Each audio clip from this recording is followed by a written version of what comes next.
തൃശൂർ വാണിജ്യ പാചകവാതക വിതരണം നിലച്ചതോടെ തൃശൂരിലെ പല ഹോട്ടലുകളും അടച്ചുപൂട്ടലിന്റെ വക്കിൽ. പൂർണ്ണമായി അടയ്ക്കുന്നതൊഴിവാക്കാൻ പല ഹോട്ടലുകളും പ്രവർത്തന സമയം കുറച്ച് പ്രവർത്തനം തുടരുകയാണ്. നഗരത്തിലെ നിരവധി ഹോട്ടലുകൾ വൈകുന്നേര ഭക്ഷണ വിതരണം നിർത്തി ഉച്ചഭക്ഷണത്തിന് ശേഷം കട അടയ്ക്കുന്ന രീതിയിലേക്ക് മാറിയിട്ടുണ്ട്. സമയക്രമീകരണം പ്രതിസന്ധിക്ക് സ്ഥിര പരിഹാരമല്ലെന്നും പരമാവധി പിടിച്ചു നിൽക്കാനുള്ള ശ്രമമാണിതെന്നും ഹോട്ടലുടമകൾ പറയുന്നു. പ്രവർത്തന സമയം കുറയ്ക്കുന്നതോടെ വരുമാനത്തിൽ വലിയ ഇടിവുണ്ടാകുമെങ്കിലും തൊഴിലാളികൾക്ക് കൂലി നൽകേണ്ട സാഹചര്യമുണ്ട്.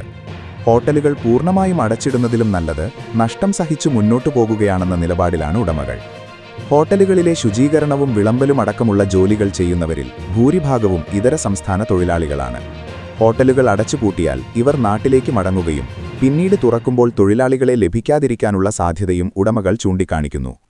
ഭൂരിഭാഗം ഹോട്ടലുകളും വാടക കെട്ടിടങ്ങളിലാണ് പ്രവർത്തിക്കുന്നത്. കട അടച്ചാലും വാടക നൽകേണ്ട സാഹചര്യം സാമ്പത്തിക പ്രതിസന്ധി കൂടുതൽ രൂക്ഷമാക്കുന്നു. പാചകവാതകം വിതരണം ചെയ്യുന്ന ഏജൻസികൾ ലോഡ് വന്നാൽ നൽകാമെന്ന മറുപടിയാണ് നൽകുന്നതെന്ന് ഹോട്ടൽ ഉടമകൾ പറയുന്നു. ചെറുകിട ഹോട്ടലുകൾക്ക് ദിവസേന 5 മുതൽ 8 സിലിണ്ടർ വരെ ആവശ്യമാണ്. വലിയ ഹോട്ടലുകളിൽ 10-ൽ കൂടുതൽ സിലിണ്ടറുകളും വേണം. കൂടുതൽ വാർത്തകൾക്കായി താഴെ കൊടുത്ത ലിങ്കിലൂടെയോ ഫോൺ നമ്പറിലൂടെയോ എൻ്റെ നാട് വാർത്ത വാട്സാപ്പ് ഗ്രൂപ്പിൽ ജോയിൻ ചെയ്യുക.